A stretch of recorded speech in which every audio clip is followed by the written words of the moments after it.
Good morning, everyone. Morning, morning. Thanks very much for coming along this morning.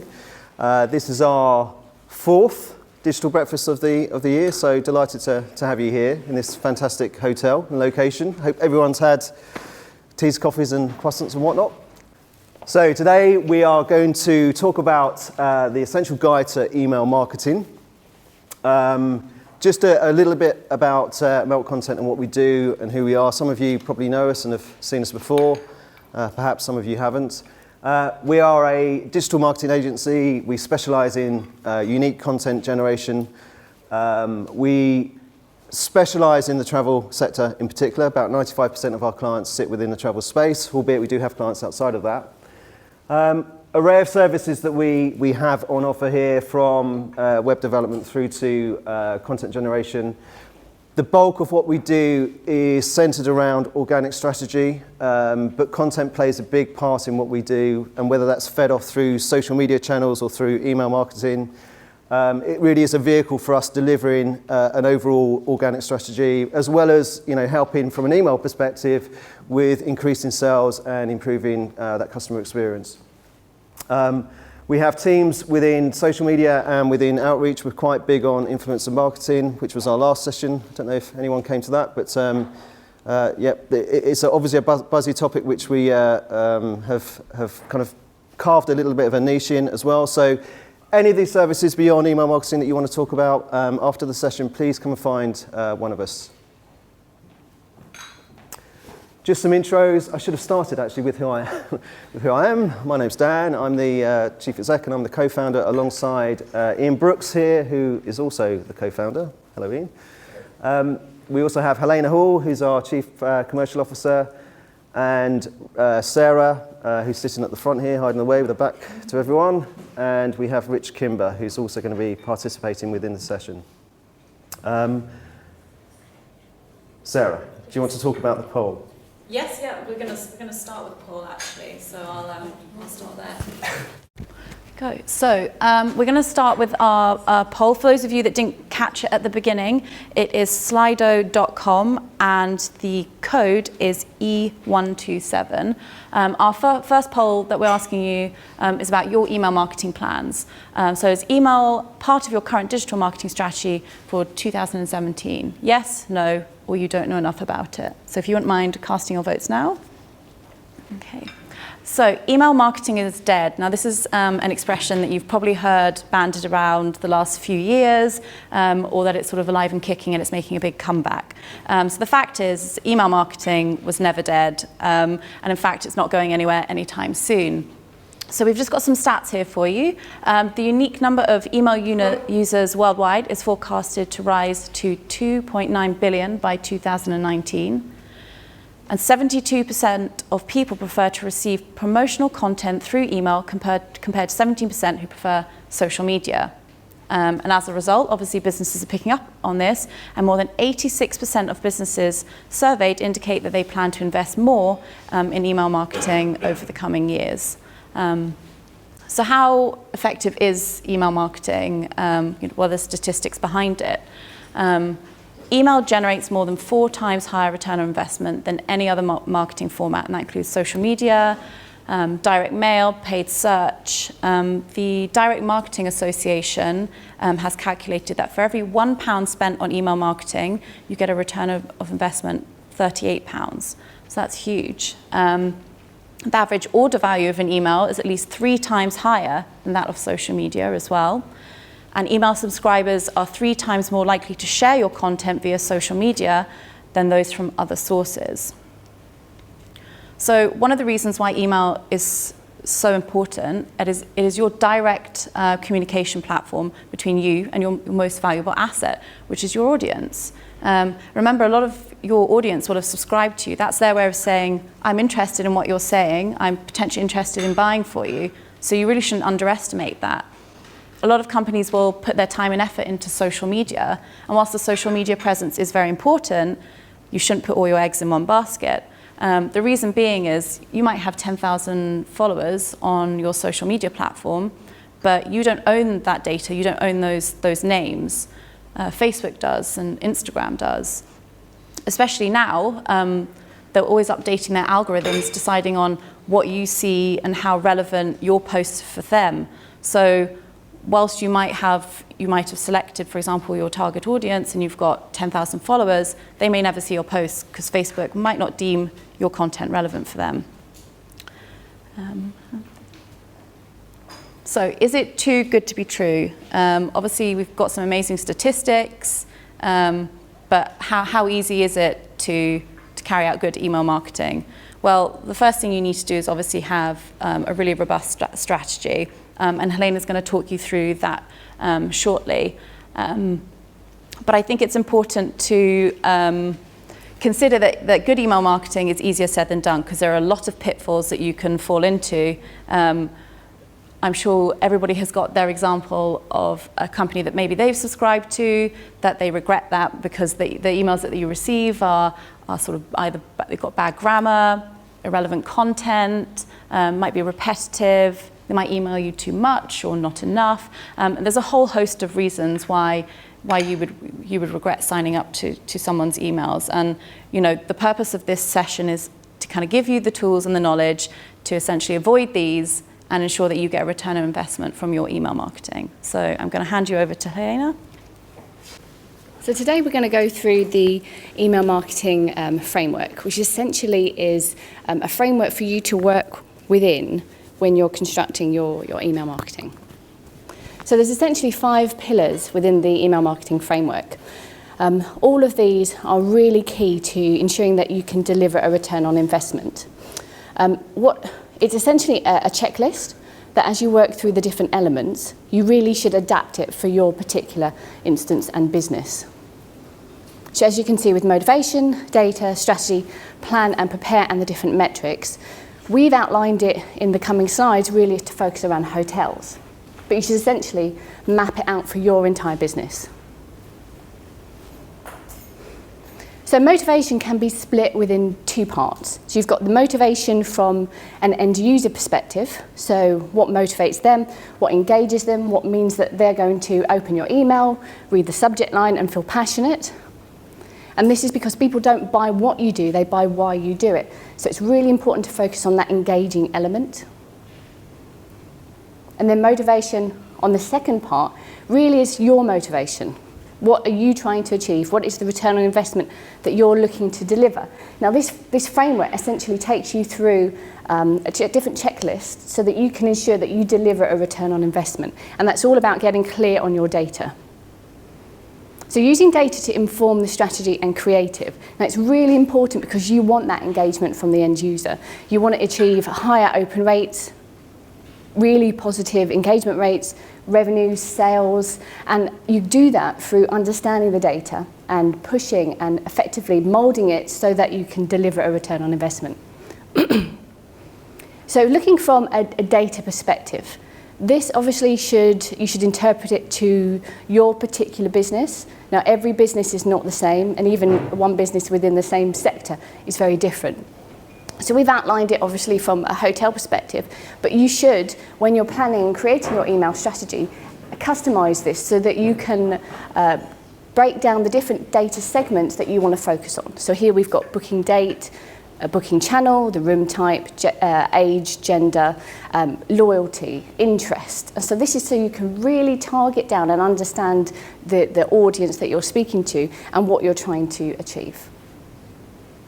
Now, using data to inform the strategy is so that you can deliver and stick to the best practice. So personalization, making sure it's highly relevant to the end user, and segmenting your data, and testing. So are they opening your emails from a mobile device?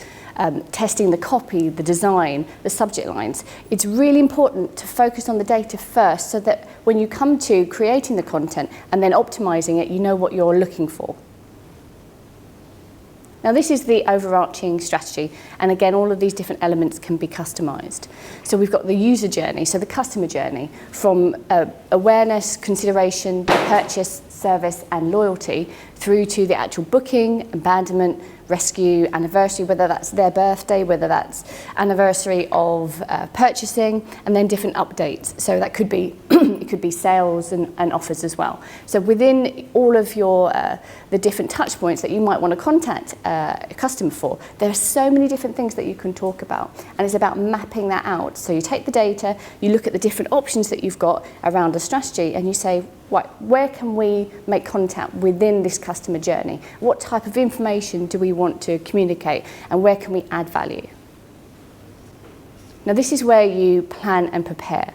So it's about making sure that you've got the right subject line, that you've got the right data so that you can personalize it, that the body copy is correct, that whether you're including images or not. But everything should be assessed and understood prior to just pushing send. You need to have a focus on what you're trying to achieve so that you actually can achieve success. A little thing such as the call to action, if you miss that out within an email, how is it going to deliver the return on investment for you?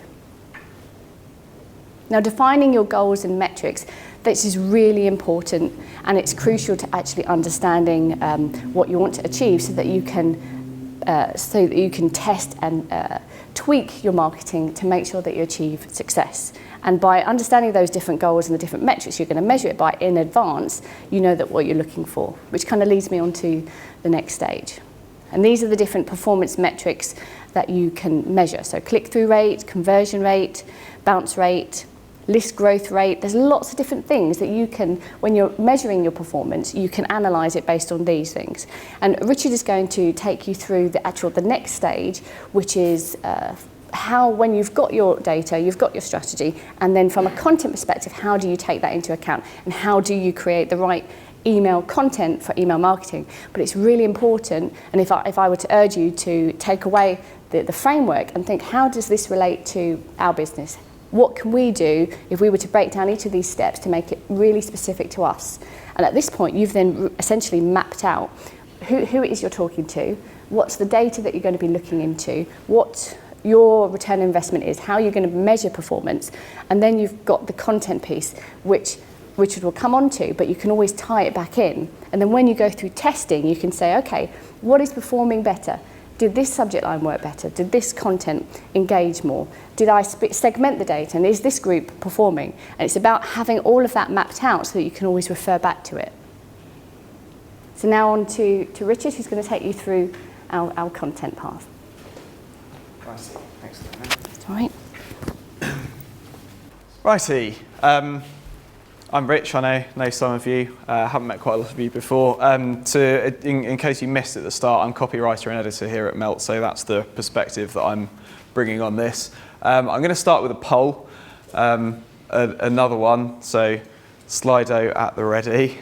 The question is, at what stage in the customer journey are you sending your email marketing campaigns, assuming that you are doing any email marketing at all? Pre-sale, in-market or in-purchase, and post-sale. We're interested in this because there are a lot of opportunities, particularly for travel companies, but businesses of all stripes, all through the customer journey. And historically, that in-market and in-purchase place is a real missed opportunity.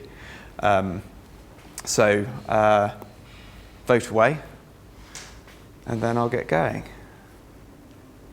So first thing, when you're executing an email campaign, it's starting with your theme. Now, there are two ways of determining your theme.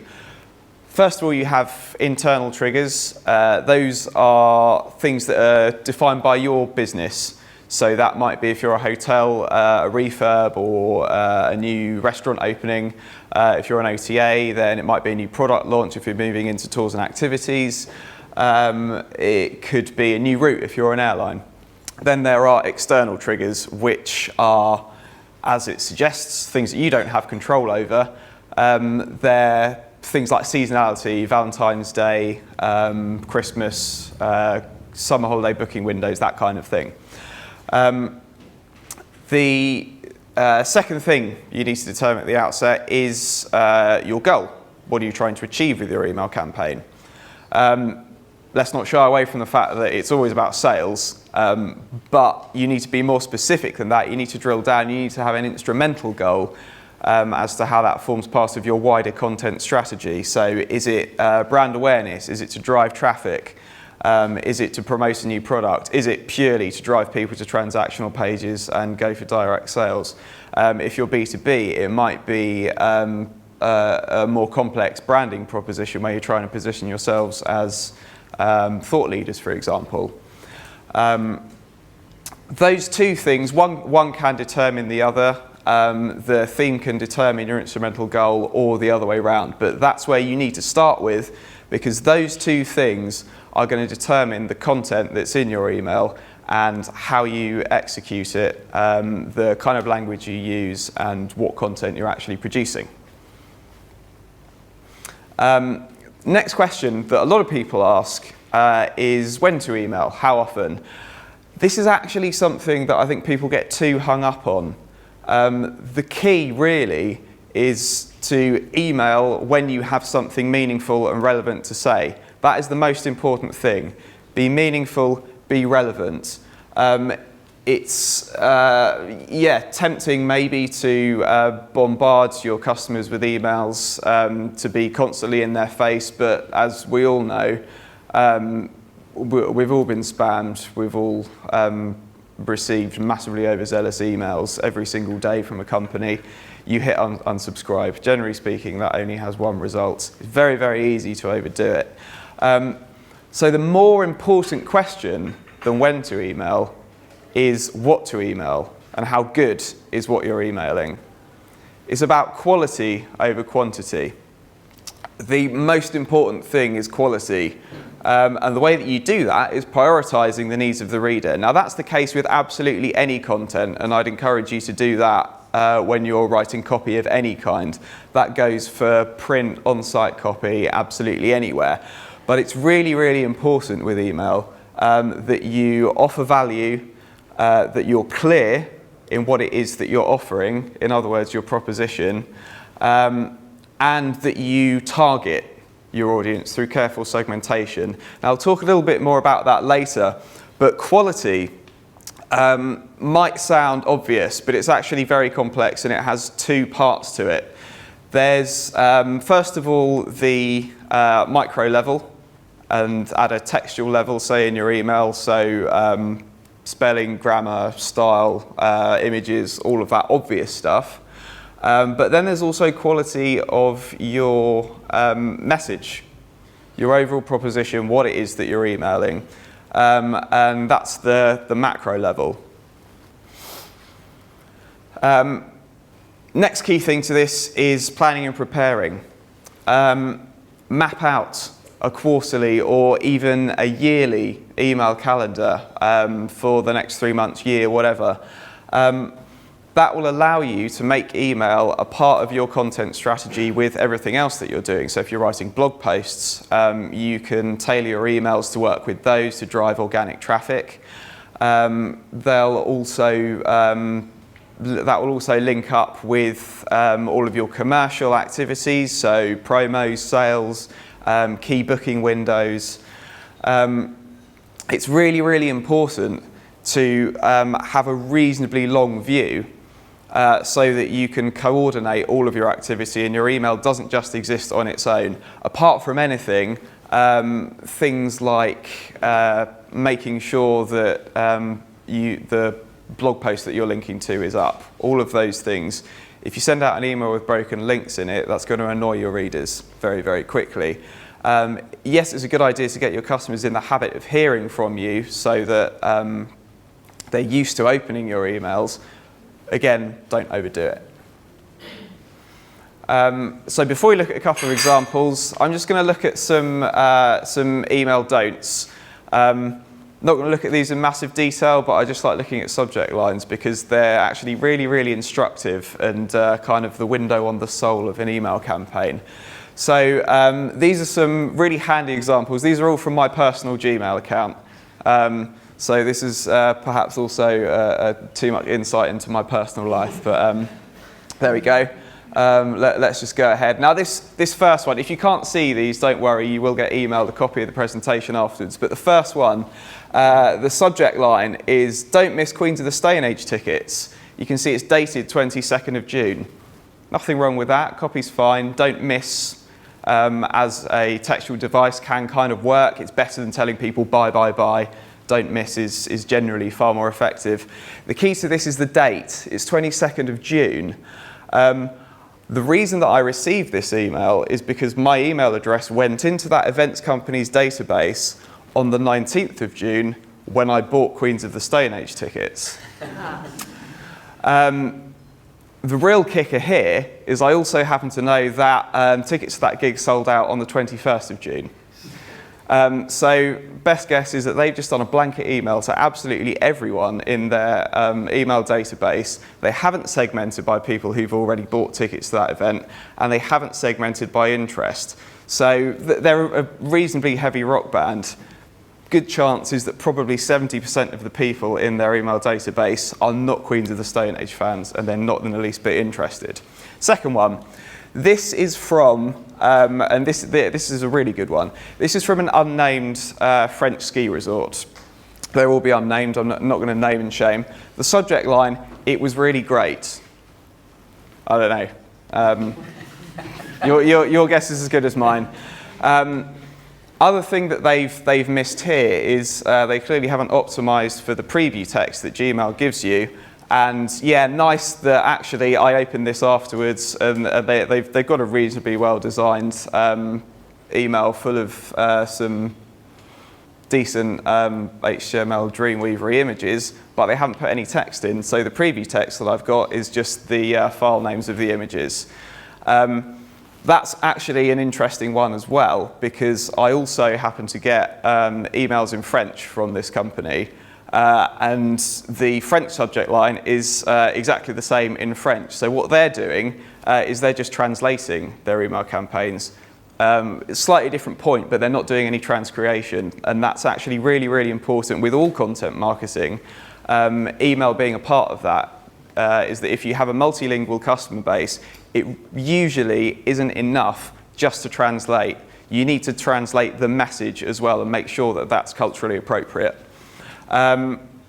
Next one, what's happened here is they're not really offering me any value. This is from a car hire company that I used on my last holiday, who will remain unnamed. The subject line is, "Was it love on first drive, Richard?" I did end up opening this one, but they have made the fatal error of complacency here.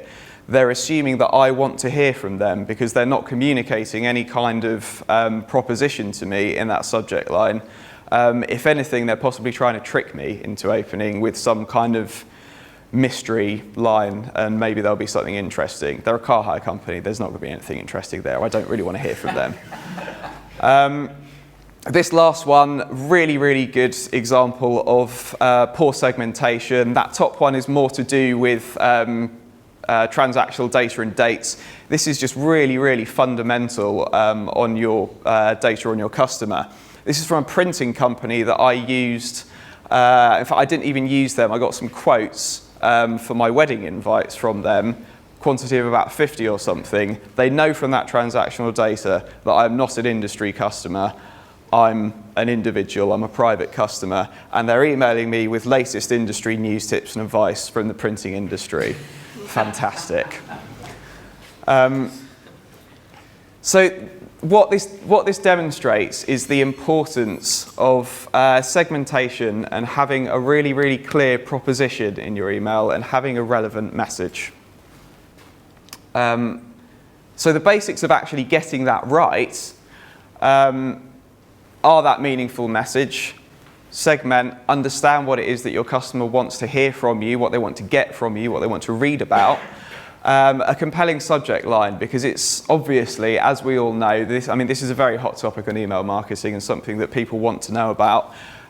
It's no good writing fantastic, engaging body copy and coming up with some lovely templates if nobody's opening your emails. You need to get that right, obviously. You do need to have engaging body text. You need to have clear, concise copy in your emails, and it needs to be on brand. We'll come to a little bit more on QA and some important points on that in a bit. Visual content, I think we can all agree that when you're selling such experiential products as you do in the travel industry, visual content is extremely powerful. It's usually very important. Absolutely vital, and this is driven by both your theme and your goal, is a clear call to action. Might be a book now button, browse availability, it might just be some inline links, but getting that clear call to action right in your email is absolutely vital, because that is the whole point of doing it. So if you start out and you don't know what your call to action is, you're going to fail. That is absolutely key to success. So some good editorial practice. Just some do's and don'ts on these. I mean, these are general writing, but they do apply in particular to email. You don't have to be Hemingway, but you do have to be error-free, is what I've said here. What I mean by that is you don't have to be the world's best copywriter. I think there's a stat somewhere in our email marketing guide, which you can download. It's targeted at hotels, but all the principles in it apply. I think it's something like 85% of email marketing is done in-house in the hotel industry at very least. Other industries, I think it's similar. Might not be that you have a huge amount of copywriting expertise, and that's fine. You don't have to be hugely entertaining, but you do have to be error-free. Spelling, grammar, punctuation, all of those things. Have and use a style guide. Be on brand. This is so important with absolutely any text that you produce. Do you use US or British English? Do you spell Marrakesh with an S or a C? Do you call it Burma or Myanmar? All of those things, you need to be consistent in the way that you communicate with customers. For a lot of travel businesses, you'll only interact with your customers in a transactional sense 1, maybe 3 times a year at most. So actually emails can be the most common form of interaction that you have with them. If you're portraying yourself as unprofessional, you're doing yourself a huge disservice and potentially losing business. Little personal one there, because that's a bugbear of mine. Avoid puns. For some reason, a really, really disproportionate number of copywriters and marketers, when they come to write a subject line, they get it into their heads that it has to read like a tabloid headline or a supermarket shelf talker or something. They're not the same thing. They won't get people to open your emails. Just be clear and concise. We've got an example here. I'll whiz through this. Again, don't worry if you can't read this, because you'll get the deck, and you can also see this in our email marketing guide. But we've got a theme here, which is it's a happy birthday email. Really, really common one. But the point is, again, I left it out. I got one this year from my travel insurance company. It just said happy birthday. I didn't open it because I know that my insurance company isn't going to be offering me anything in particular. So offer something if you do this. What we've done here is you're offering free drinks when this person books a stay at your hotel. So the subject line is happy birthday, first name, drinks are on us. It's nice and clear. It's well within character limits for pretty much all email clients, so you won't get the end bit missed off. And it conveys a very, very clear value proposition to the customer. So you've spelled out the terms of the offer: no minimum stay, book any room with us in the next month and you'll get a free bottle of Prosecco. The call to action here is to click through. So you'd have a link on that browse our availability text there. You could even add a button for browse our availability. But the key is that you have a clear call to action and you have a clear goal for what you want to achieve with this, which is basically pretty starkly transactional. Little point on using a name in your subject line. Kind of received wisdom is that using someone's first name in a subject line is a really good idea, because it's personalised and it also catches people's attention. Not sure that I agree with that. Use it if it's natural. Here, it is completely natural. A first name collocates with happy birthday. In other words, it works in that context. If it's first name followed by just some random instruction to do something, it's a little bit jarring and it can read as spammy. We'll look at another example which I'll whiz through. This one is offering a free upgrade to a loyal customer. So the goal here is loyalty. This is a loyalty boosting effort. That's the strategy behind the campaign. What we're doing is offering an upgrade because I know that for my loyalty efforts, they're going to be helped more by offering products as opposed to teaching my customers to shop around for discounts. The subject line is have a free upgrade first name just because.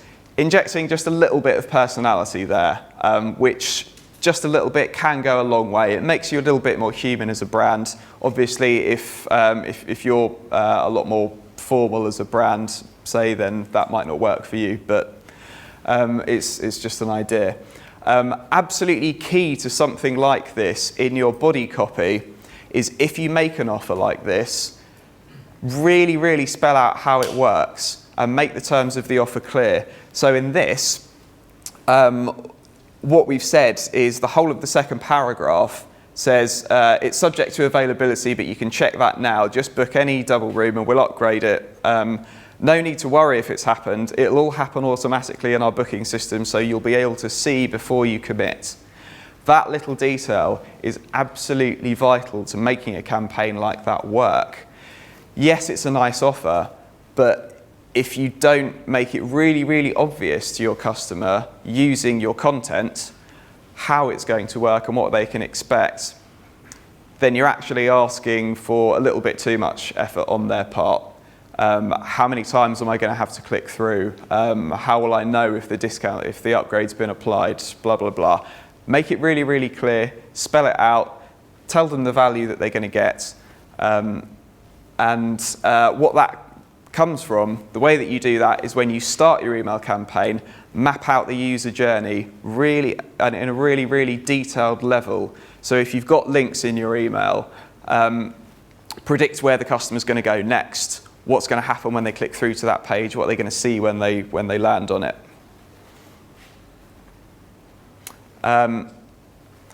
Final point before you send, test your email templates. I'm not talking about testing and measurement here. I'm talking tests to see whether they actually work. Just send it to yourself and check it on several different devices. Something like 80%, maybe even more than that of email opens happen on a mobile. Make sure it works on a mobile. Make sure it works on iPhone, Gmail, etc., etc. Check the coding, layout, images. All of those things. Also, not a bad time to give it a final proofread as well. You should do that twice before you send it anyway. But it's a good time then because you can see it fully laid out and you'll quite often catch a mistake that you might not have done before.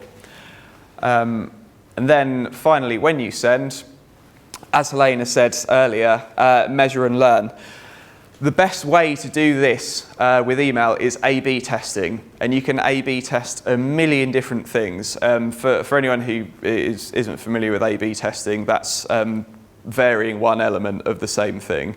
So you've got an A and a B version, send them both out, see how A and B perform. And you can measure all kinds of things, as Helena said, open rate, click-through, conversions. And you can see how those variations affect your metrics. So common examples are subject lines. Send the same email with a totally different subject line and see the difference in open rates. Then use that to inform your future email campaigns.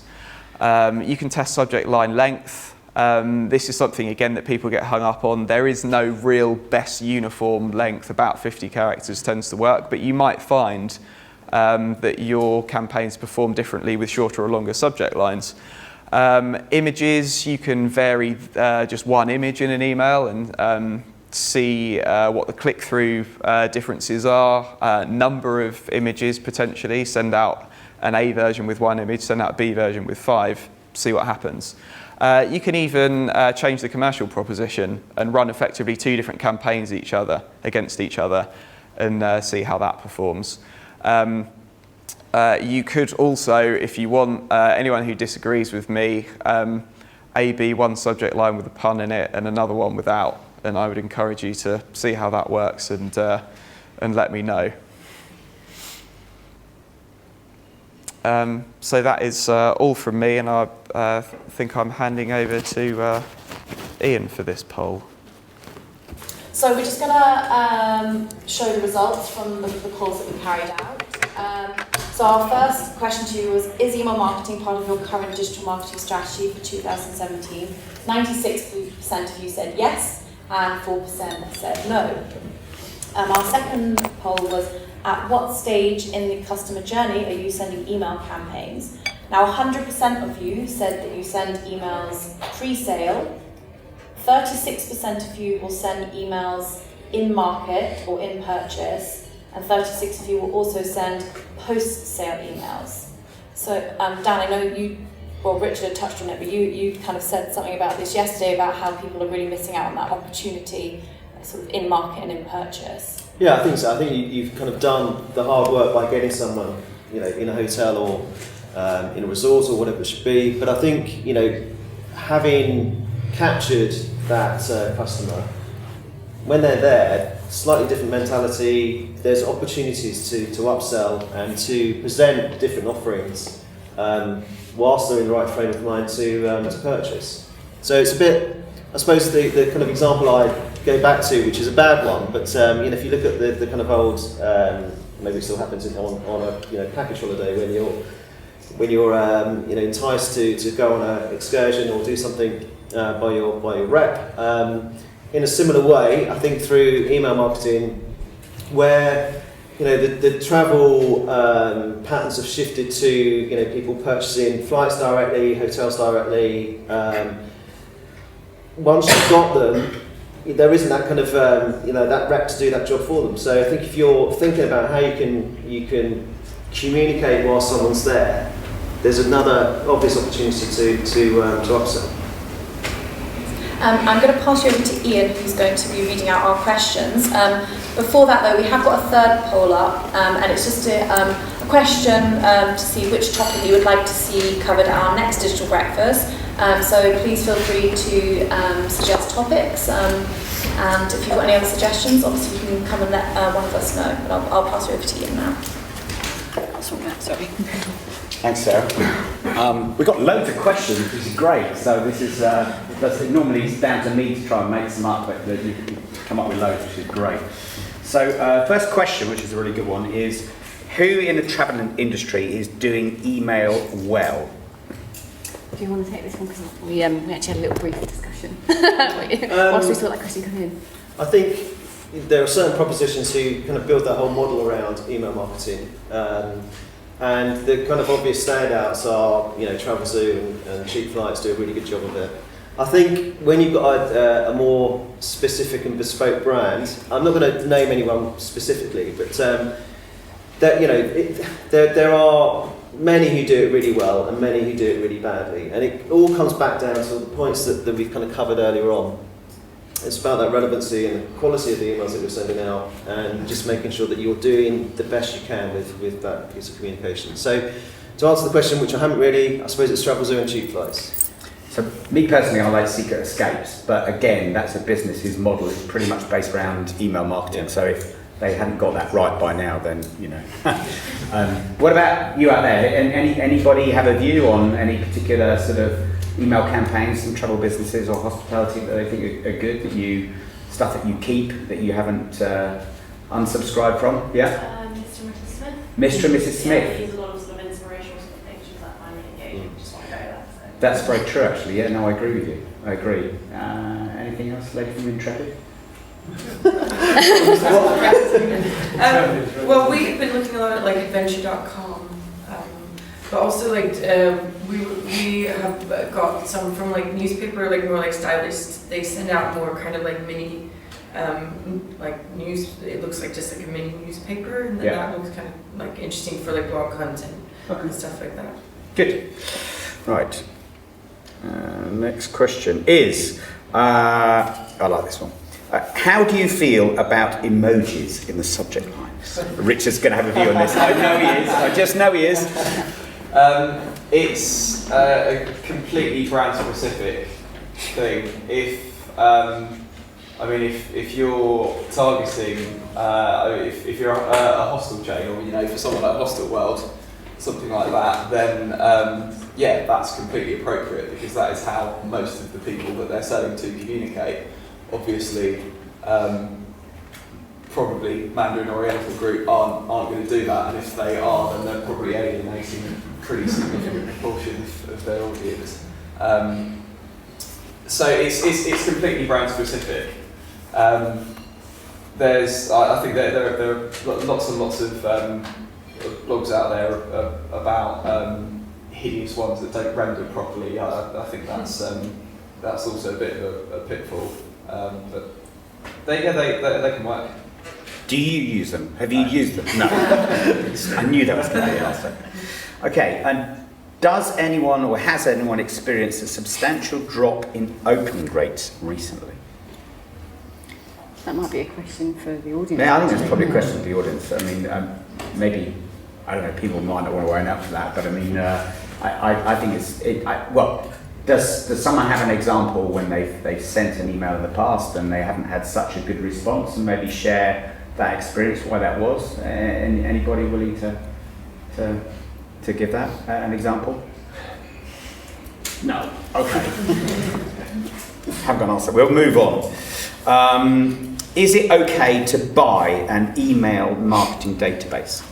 I can probably answer that one. So I guess it really does depend. I think there's a lot of good other solutions to buying a list, but when you really need to, you've got to bear in mind some of the negatives that come with that. So it's a cold list essentially, and there's a lot of other better ways of getting people.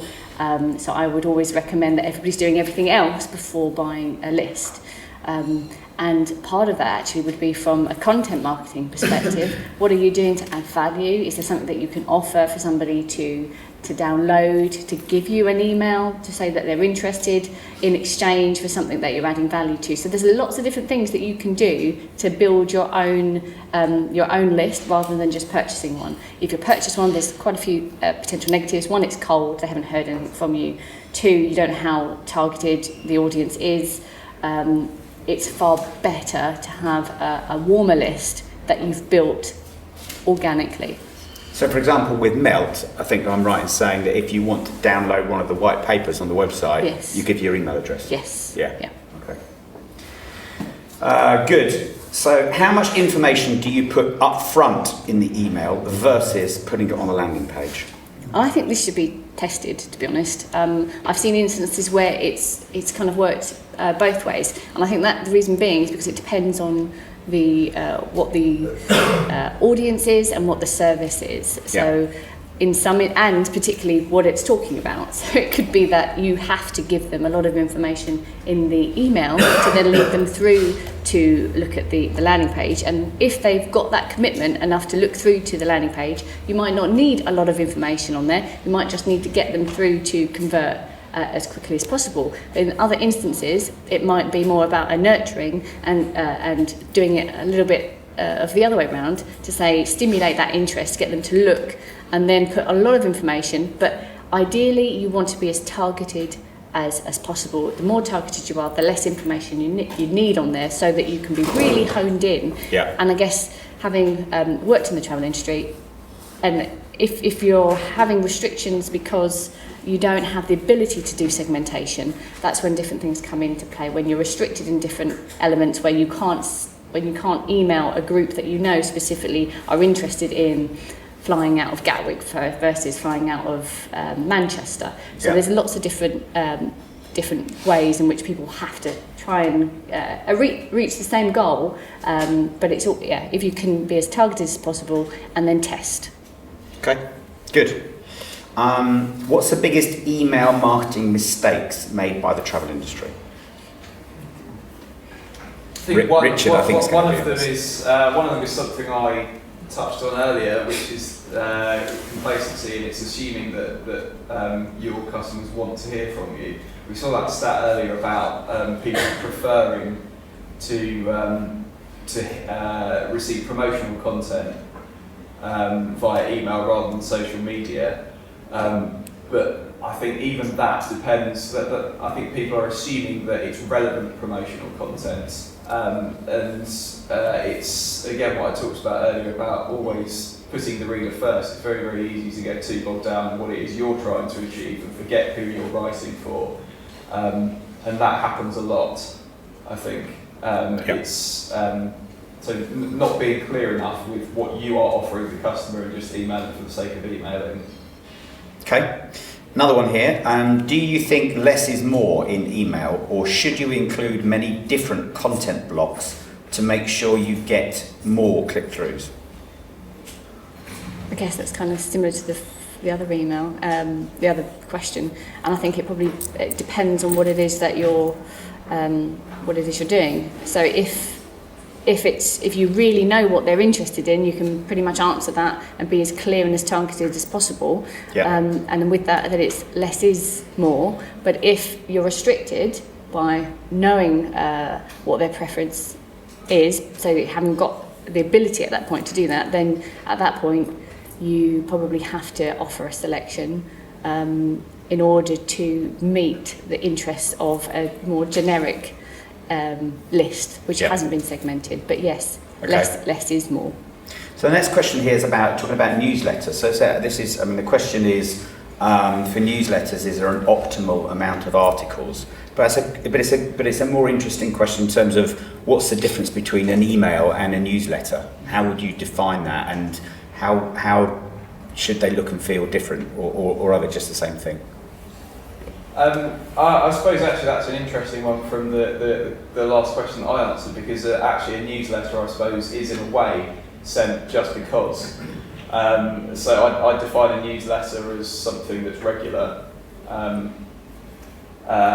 it's coming on a Friday afternoon, exactly, or whatever. It comes every week or every month, and the reader knows what to expect in that newsletter. So that's the kind of key to it, is making sure that your reader knows what to expect and giving it to them.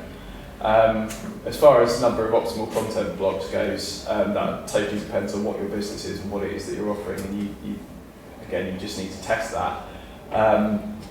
But broadly speaking, as a very general newsletter format, you want a bit of variation.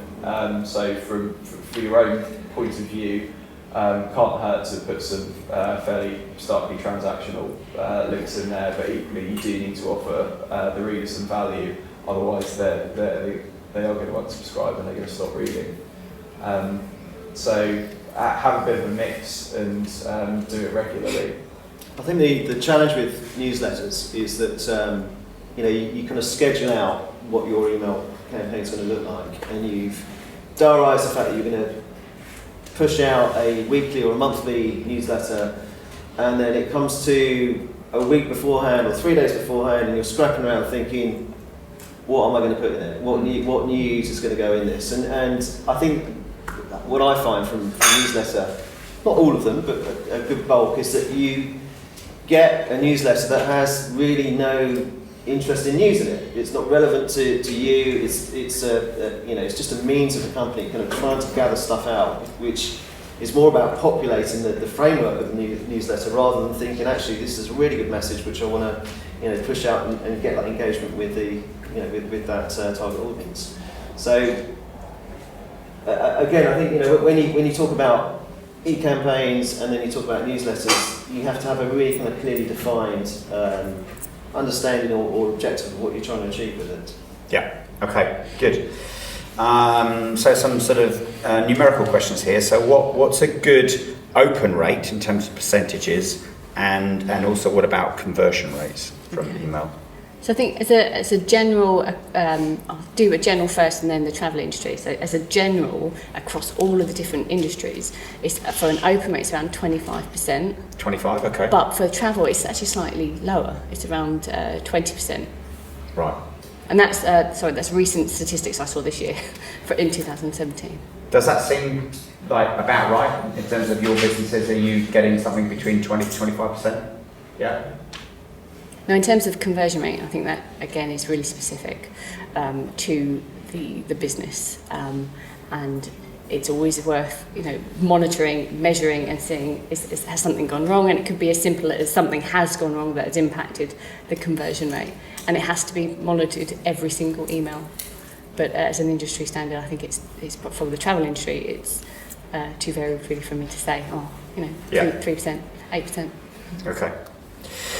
Does it matter where in the email the value proposition and the CTA are located, i.e. above or below the fold, etc.? I think that's again something you can get a bit too hung up on, the above and below the fold thing. People do scroll, particularly on email as well.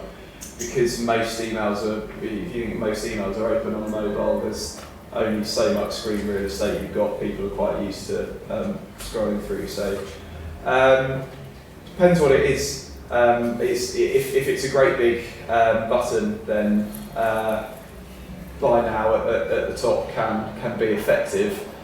Equally, if it's a bit subtler than that and it's text based, then it's wherever it works in the narrative of your body copy.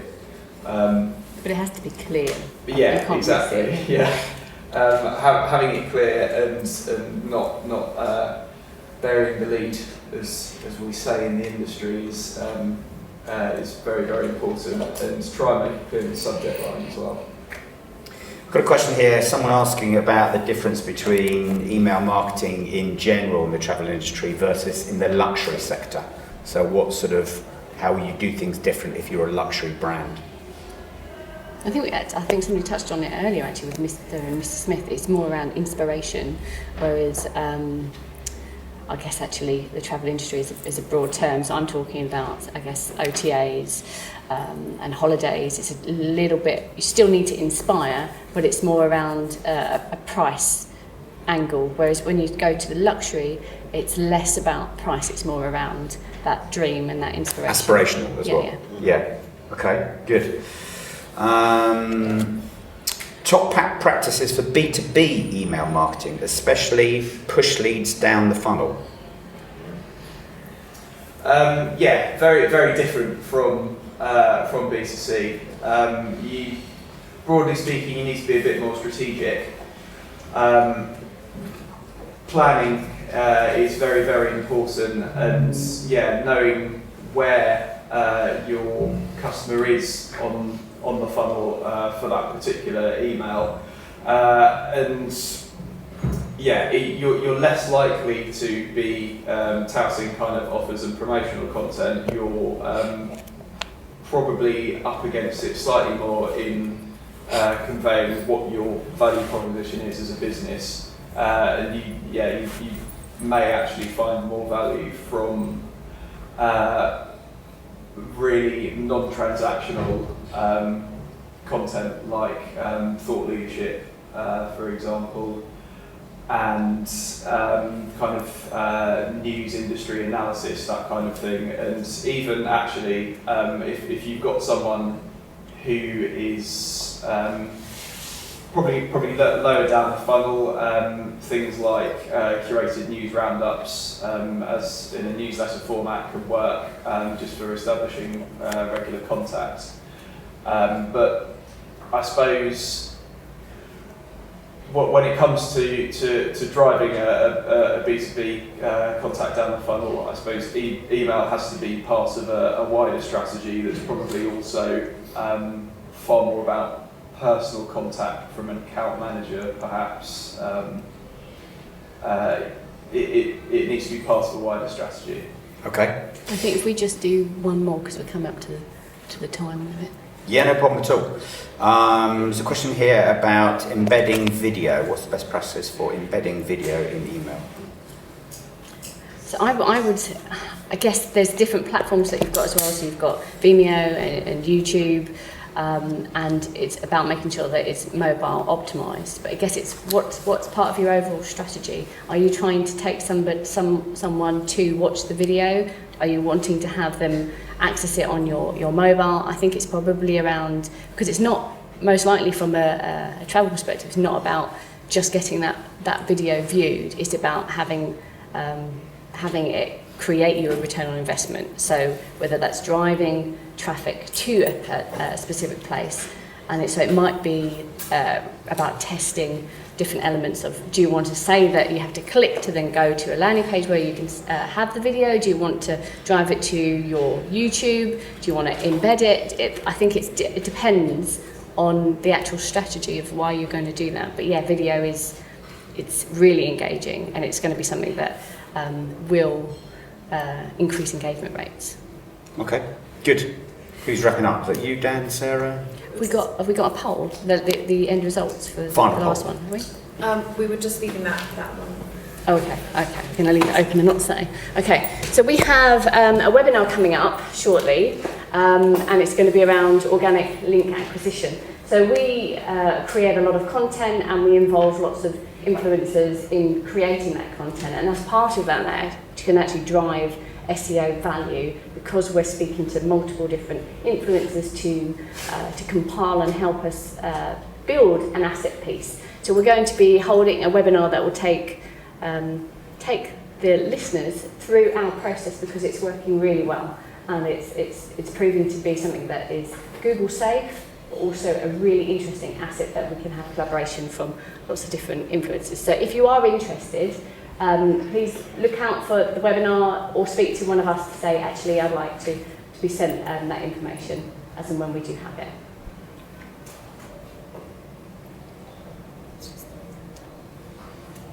So didn't you already do that? Okay, so you're going to, so if everybody could just insert in the Slido, if you are interested in another topic, it'd be actually really useful to hear from your perspective what you'd like to hear about. So obviously we've covered influencer marketing, content marketing, delivering a return on investment. We've got lots of different angles, but even if these are quite broad, these are the service lines. But if underneath that you can think, actually, I'm really interested in X, Y, Z, or this is interesting to me at this particular time, if you just put that in there, and we'll see if we can create our next event to target and answer that question. So if you have any queries, if you'd like to speak to any of us, we're actually here today, so feel free to come and speak to us. I hope you've enjoyed today's event, and we'll be sending the slides along with answers to all the questions around shortly, probably over the next week, and there will be a video, so if you do want to go back and watch what we've discussed today, we'll send you a link to do so. All right, thank you.